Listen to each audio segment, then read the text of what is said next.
Hello, this is Tony Heller from RealClimateScience.com, setting the record straight about science. I'm sitting here drinking my Goya coconut water and thinking about herd immunity. Stockholm and New York City both appear to be approaching herd immunity, but they took very different paths to get there. COVID-19 deaths in Sweden peaked in mid-April after a lot of nursing homes got infected, but they've been declining ever since, and now they're very close to zero. And the number of new cases in Sweden has also dropped off sharply and appears headed down towards zero. Sweden had a peak a few weeks ago, which was caused largely by the fact that they increased the amount of testing which they were doing. But at the current time, they have a very low number of new cases and also a very low number of new deaths. That's what herd immunity looks like. Very few people are getting infected anymore, and very few people are dying. Bloomberg has an article out today saying that Sweden is far from herd immunity, but the infection and death rate data appears to show otherwise. Anders Tegnell is the architect of Sweden's strategy. He's a very strong opponent of lockdowns as well as wearing masks. The Swedish strategy was based around the idea of getting the low-risk population exposed in a controlled fashion. Tegnell understood that you can't get past this sort of epidemic until the country achieves herd immunity. So Sweden kept children under the age of 15 in school, and they kept their restaurants and bars open. Sweden rejected violating human rights and made as many restrictions as possible voluntary rather than mandatory. Other than problems they had early on in nursing homes, it appears that Sweden's strategy has been a resounding success. Now let's look at another place which also appears to be approaching herd immunity, and that's New York City. New York had a huge spike in April and had the highest death rate in the world. About 1,000 people were dying every day. Governor Cuomo sent thousands of sick people into nursing homes, resulting in a massive toll of lives. But since then, deaths have dropped off sharply, and earlier this week, New York City reported no deaths at all on one day. And New York has the same shaped curve for daily new cases. Back in April, they had a big peak, but since then it's dropped off sharply, and now New York is not having a lot of new cases. I don't believe there's any good way to explain the drop in the number of deaths and the drop in the number of cases in New York other than to associate it with the idea that they are approaching herd immunity. Some people would argue that the drop has been due to mandatory mask rules in New York. But if you look at other states like New Mexico with mandatory mask rules, you can see that the number of new cases has sharply increased since they made a mandatory mask rule back in the middle of May. And in Houston, a month after the state reopened, they had 3 weeks of massive protests. The vast majority of the protesters were wearing masks. Yet after the protest, there was a huge spike in the number of cases, and there's also been a large spike in the number of deaths.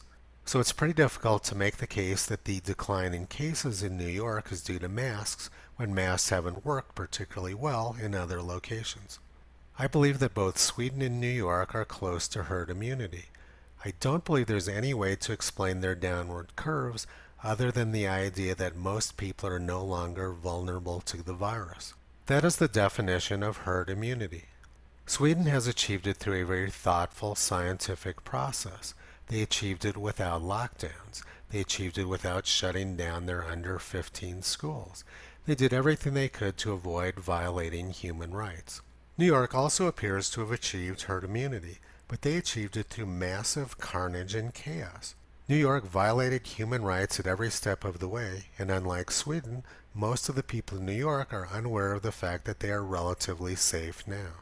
In fact, most residents of New York have probably never even heard of the term herd immunity. What occurred in New York was a travesty, but now it appears that the virus has largely run its course, just like it has in Sweden. Let's look now at some other statistics comparing New York and Sweden. Sweden has received a lot of criticism because their death rates were higher than Denmark and Norway. Even President Trump has piled on Sweden over that particular statistic. It's easy to find lots of articles in the press saying things like, Sweden's COVID experiment is now a certified failure. Let's look now and see if those claims are valid. This graph shows death rates of various places which locked down in red and Sweden on the right in blue. Sweden has a larger population than New York City, but death rates in New York City were more than 5 times higher than they were in Sweden. And remember that Sweden never locked down.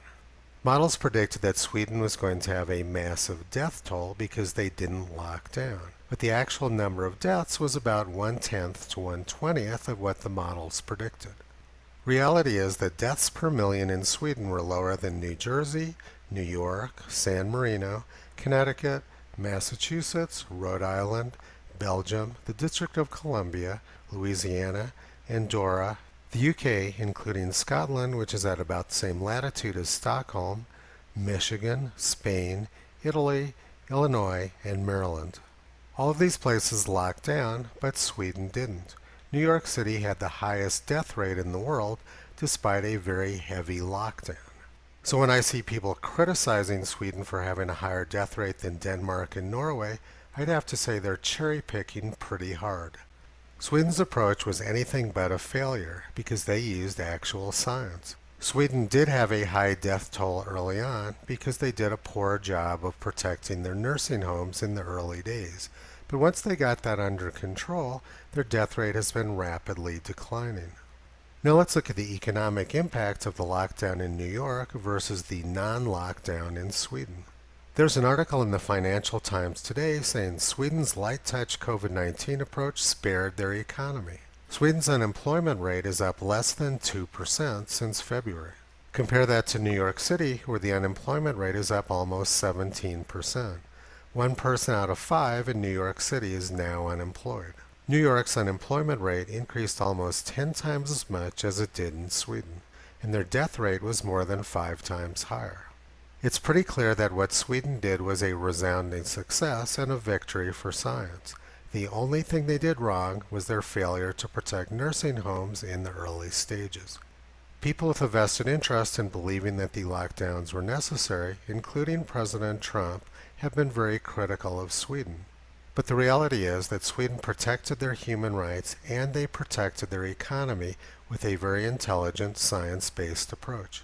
Toto is very proud of Sweden for standing up to all the propaganda and all the hate and doing the right thing. That's a very unusual thing for politicians and academics to do today.